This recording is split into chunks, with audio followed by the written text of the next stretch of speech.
حسن کچھ دیر پہلے اسلام آباد کے ایک ہوٹل میں تھا جب اچانک اسے اپنے والد کی کال ملی۔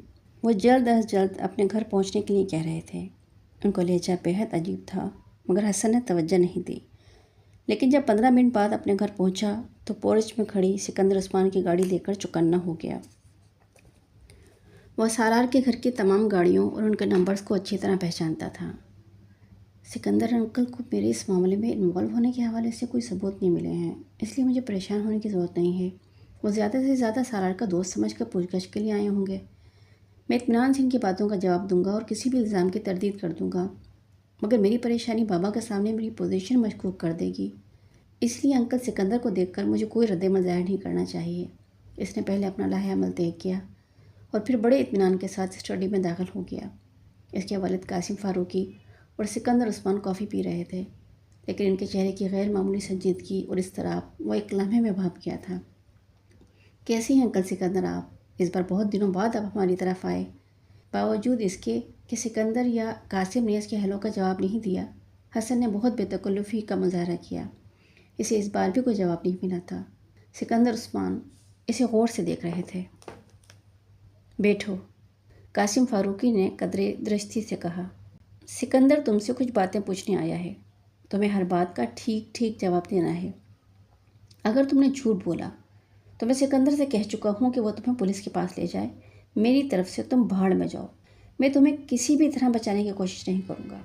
قاسم فاروقی نے اس کے بیٹھتے ہی بلا تمہید کہا۔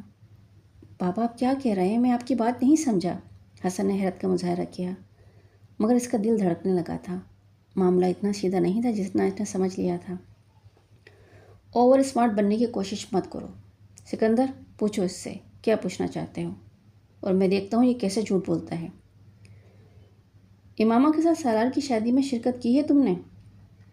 انکل آپ کیا بات کر رہے ہیں؟ کون سی شادی؟ کیسی شادی؟ حسن نے مزید حیرت کا مظاہرہ کیا۔ وہی شادی جو میری عدم موجودگی میں میرے گھر پر ہوئی، جس کے لیے ماما کو پیپرز بھجوائے گئے تھے۔ پلیز انکل، آپ مجھ پر الزام لگا رہے ہیں۔ آپ کے گھر میں ضرور آتا جاتا رہتا ہوں، مگر سالار کی کسی شادی کا مجھے کچھ نہیں پتہ، نہ ہی میری معلومات کے مطابق اس نے شادی کی ہے۔ مجھے تو اس لڑکی کا بھی نہیں پتہ جس کا آپ نام لے رہے ہیں۔ ہو سکتا ہے سالار کی کسی لڑکی کے ساتھ انوالومنٹ ہو، مگر میں اس کے بارے میں نہیں جانتا، وہ ہر بات مجھے نہیں بتاتا۔ سکندر عثمان اور قاسم فاروقی خاموشی سے اس کی بات سنتے رہے۔ وہ خاموش ہوا تو سکندر عثمان نے اپنے سامنے ٹیبل پہ پڑا ہوا ایک لفافہ اٹھایا اور اس میں موجود چند کاغذ نکال کے اس کے سامنے رکھ دیے۔ حسن کا رنگ پہلی بار اڑا۔ وہ امامہ اور سالار کا نکاح نامہ تھا۔ اس پر دیکھو، تمہارے ہی سگنیچر ہے نا؟ سکندر نے سرد لہجے میں پوچھا۔ اگر یہ سوال انہوں نے قاسم فاروقی کے سامنے نہ کیا ہوتا تو وہ ان دستخط کو اپنے دستخط ماننے سے انکار کر دیتا، مگر اس وقت وہ ایسا نہیں کر سکتا تھا۔ یہ میرے سگنیچر ہیں مگر میں نے نہیں کیے، اس نے ہکلاتے ہوئے کہا۔ پھر کس نے کیے ہیں؟ تمہارے فرشتوں نے یا سالار نے؟ قاسم فاروقی نے طنزیہ لہجے میں کہا۔ حسن کچھ بول نہ سکا۔ حواس باختہ سا باری باری نے دیکھنے لگا۔ اس کے وہم و گمان میں بھی نہیں تھا کہ سکندر عثمان اس طرح اس کے سامنے وہ نکاح نامہ نکال کر رکھ دیں گے۔ وہ یہ بھی نہیں جانتا تھا کہ انہوں نے وہ نکاح نامہ کہاں سے حاصل کیا تھا، سالار سے یا پھر اس کی ساری عقل مندی اور چالاکی دھری کی دھری رہ گئی تھی۔ تم یہ نہیں مانو گے کہ سالار کا امامہ کے ساتھ نکاح تمہاری موجودگی میں ہوا ہے، قاسم فاروقی نے اکھڑے ہوئے لہجے میں اس سے کہا۔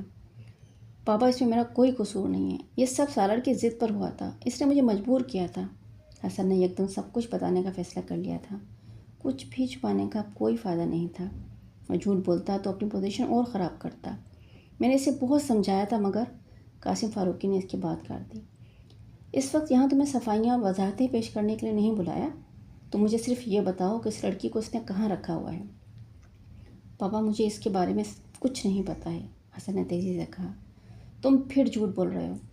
آئی سویئر پاپا مجھے واقعی کچھ نہیں پتہ، وہ اسے لاہور چھوڑ آیا تھا۔ یہ جھوٹ تم کسی اور سے بولنا، تو مجھے تم صرف سچ بتاؤ، قاسم فاروقی نے ایک بار پھر اسی طرح تیز لہجے میں کہا۔ میں جھوٹ نہیں بول رہا ہوں پاپا، حسن نے احتجاج کیا۔ لاہور کہاں چھوڑ آیا تھا؟ کسی سڑک پر، اس نے کہا تھا وہ خود چلی جائے گی۔ تم مجھے یا سکندر کو بیوقوف سمجھ رہے ہو؟ اس نے اس لڑکی سے شادی کی پھر اسے ایک سڑک پر چھوڑ دیا۔ بیوقوف مت بناؤ مجھے، قاسم فاروقی بھڑک اٹھے۔ میں سچ کہہ رہا ہوں پاپا، اس نے کم از کم مجھ سے یہی کہا کہ وہ اس لڑکی کو سڑک پہ چھوڑایا تھا۔ تم نے اسے پوچھا نہیں کہ پھر اس نے اس لڑکی کے ساتھ شادی کیوں کی؟ اگر اسے یہی کرنا تھا تو پاپا اس نے یہ شادی اس لڑکی کی مدد کے لیے کی تھی. اس کے گھر والے زبردستی اس کی شادی کسی لڑکے سے کرنا چاہتے تھے، وہ نہیں چاہتی تھی. اس نے سالار سے رابطہ کیا اور مدد مانگی. وہ سالار کی مدد پہ تیار ہو گیا. وہ صرف یہ چاہتی تھی کہ سالار وقتی طور پر اس سے نکاح کر لے تاکہ اگر اس کے والدین زبردستی اس کی شادی کرنا چاہیں تو وہ اس نکاح کو بتا کر انہیں روک سکے. حسن اب سچائی پہ پردہ نہیں ڈال سکتا تھا.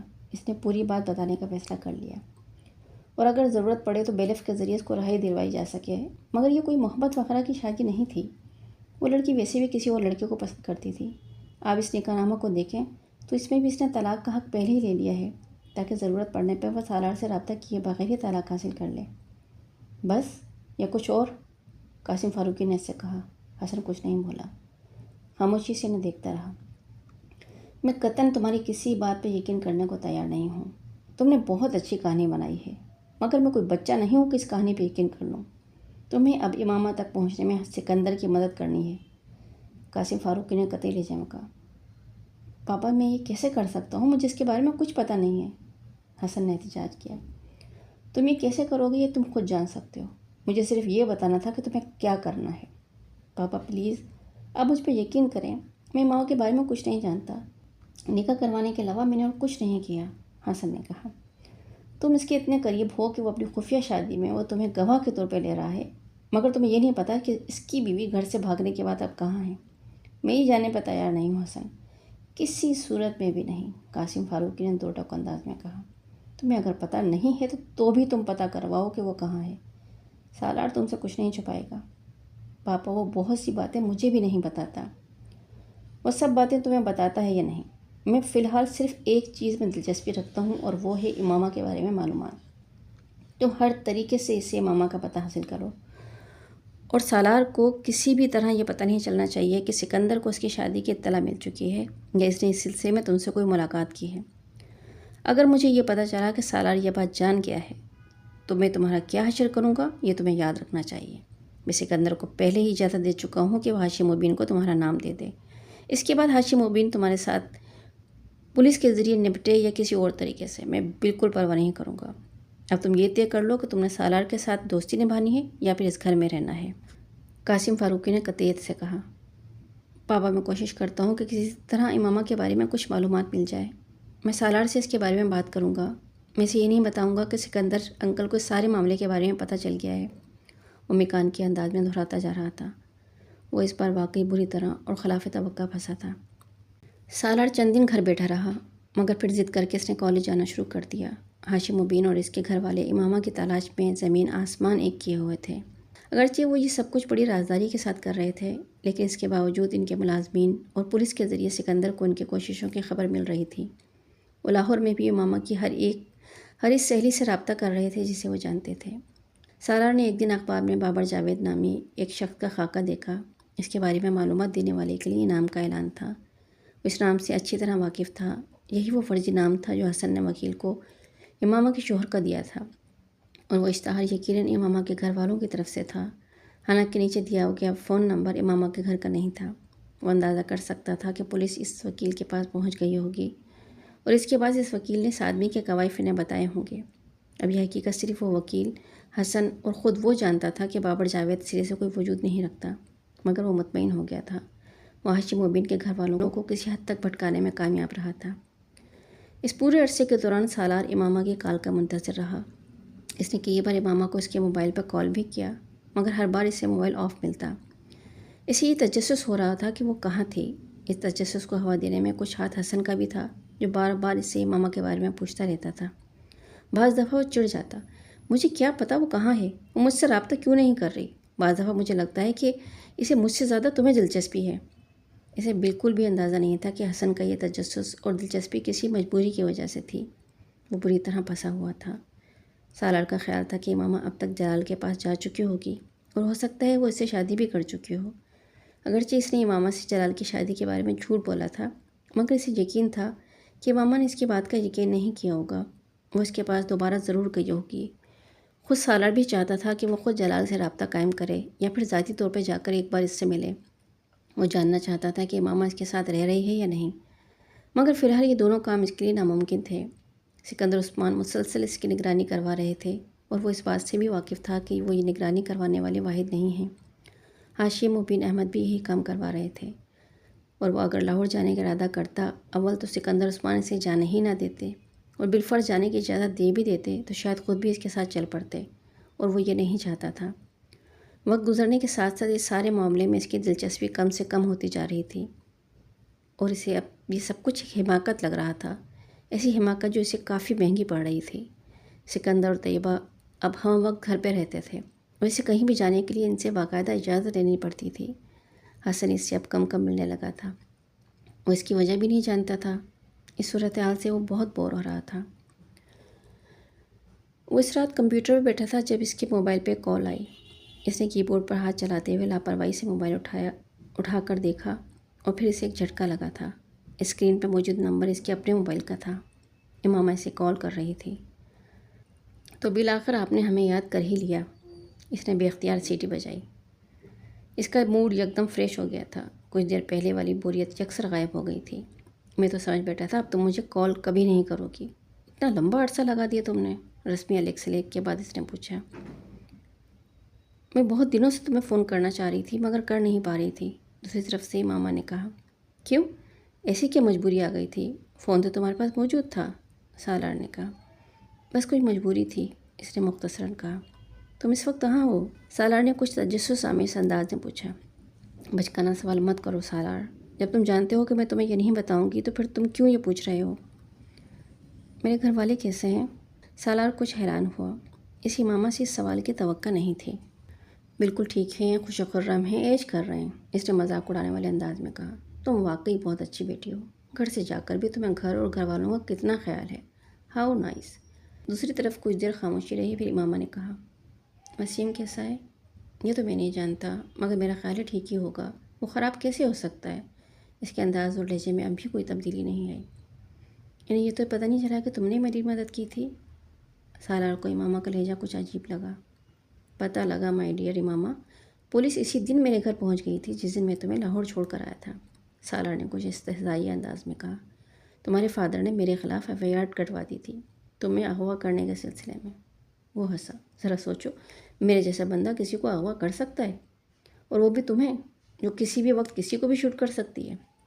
اس کے لہجے میں اس بار طنز تھا۔ تمہارے فادر نے پوری کوشش کی ہے کہ میں جیل پہنچ جاؤں اور باقی کی زندگی وہاں گزاروں، مگر بس میں کچھ خوش قسمت واقع ہوا ہوں کہ بچ گیا ہوں۔ گھر سے کالج تک میری نگرانی کی جاتی ہے، ڈمس کال ملتی ہیں، اور بھی بہت کچھ ہو رہا ہے، اب تمہیں کیا کیا بتاؤں؟ بہرحال تمہاری فیملی ہمیں خاصا زج کر رہی ہے، اس نے جتانے والے انداز میں کہا۔ میں نہیں جانتی تھی کہ وہ تم تک پہنچ جائیں گے، اس پر امامہ کا لہجہ معذرت خواہ تھا۔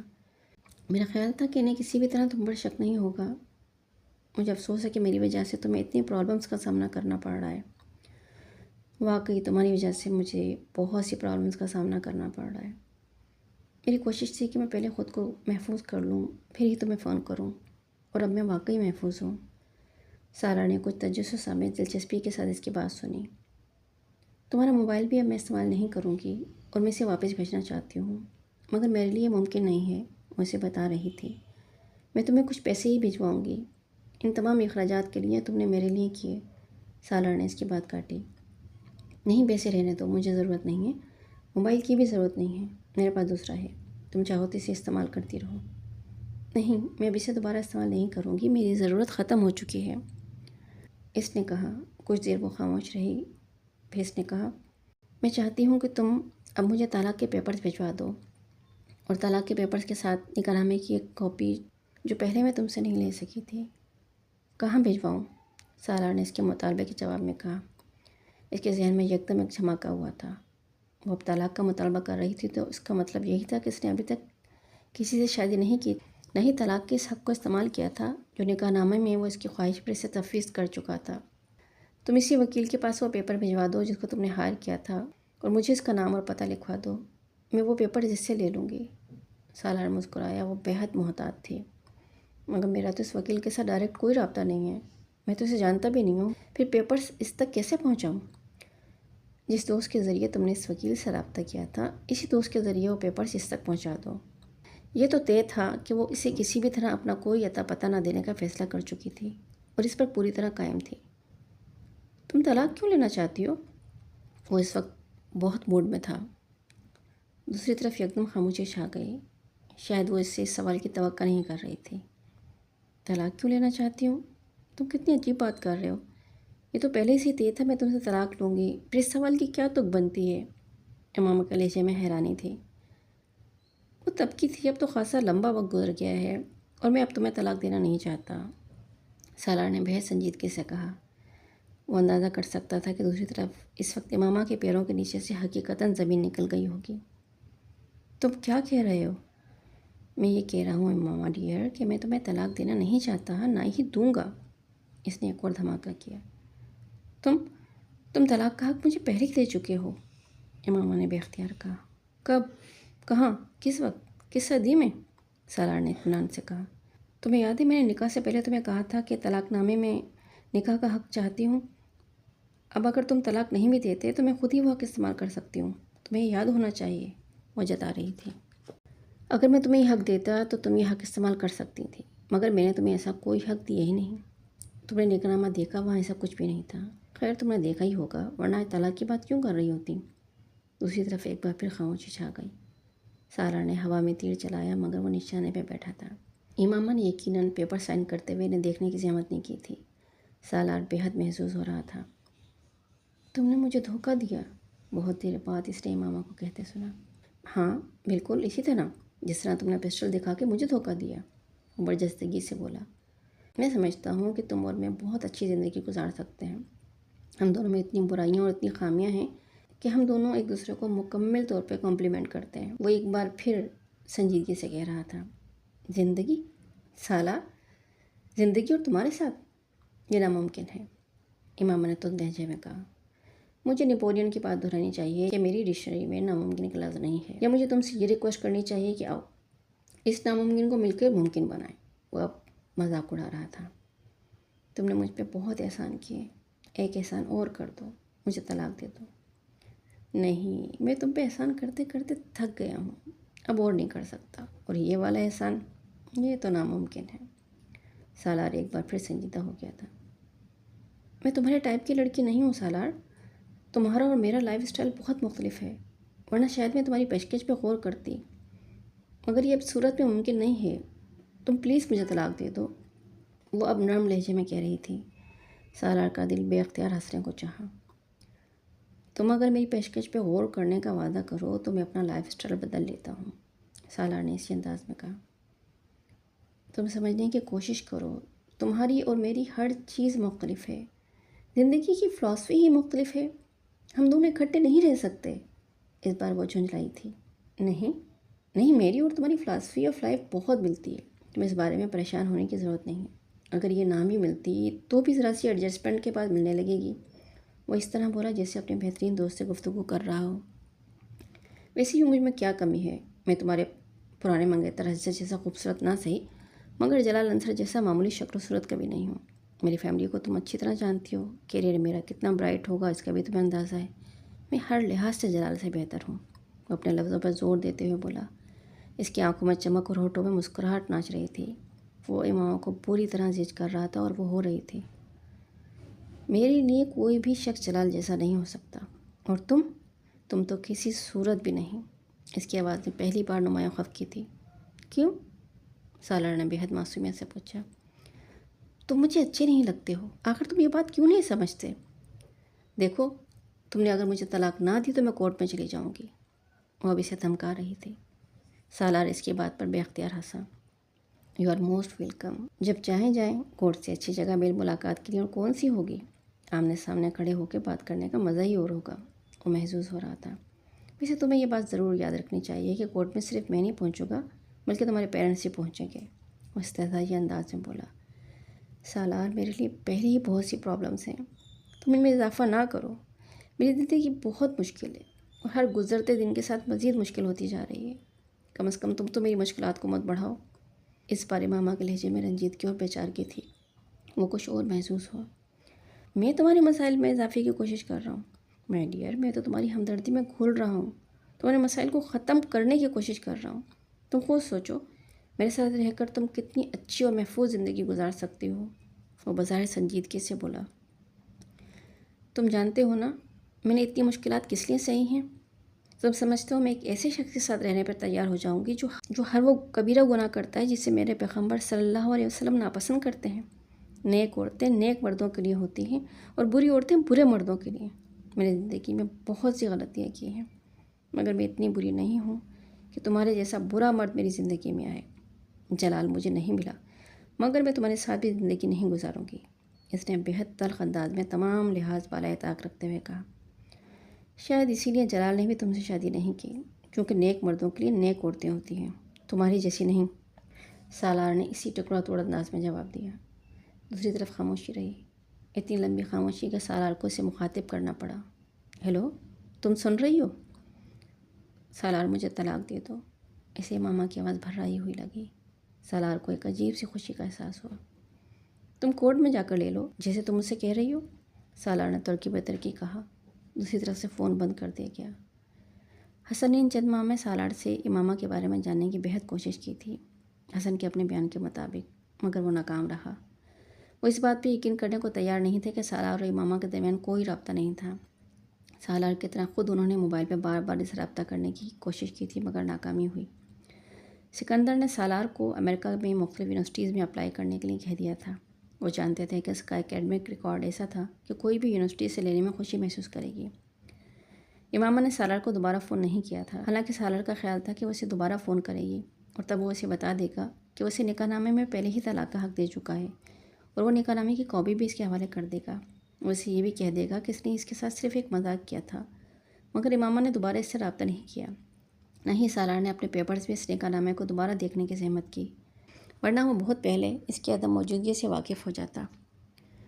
جس دن آخری پیپر دیکھ کر وہ گھر آیا، سکندر عثمان کو اس نے اپنا منتظر پایا۔ تم اپنا سامان پیک کر لو، آج رات کی فلائٹ سے تم امریکہ جا رہے ہو، کامران کے پاس۔ کیوں پاپا، اس طرح اچانک؟ سب کچھ ٹھیک تو ہے؟ تمہارے علاوہ سب کچھ ٹھیک ہے، سکندر نے تلخی سے کہا۔ مگر پھر آپ مجھے اس طرح اچانک کیوں بھیج رہے ہیں؟ یہ میں تمہیں رات کو ایئرپورٹ چھوڑنے کے لیے جاتے ہوئے بتاؤں گا، فی الحال تم جا کر اپنا سامان پیک کرو۔ پاپا پلیز آپ مجھے بتائیں کہ آپ مجھے کیوں اس طرح بھجوا رہے ہیں؟ سالار نے کمزور احتجاج کیا۔ میں نے کہا نا میں تمہیں بتا دوں گا، تم جا کے اپنا سامان پیک کرو، ورنہ میں تمہیں سامان کے بغیر ہی ایئرپورٹ چھوڑاؤں گا۔ سکندر نے اسے دھمکایا۔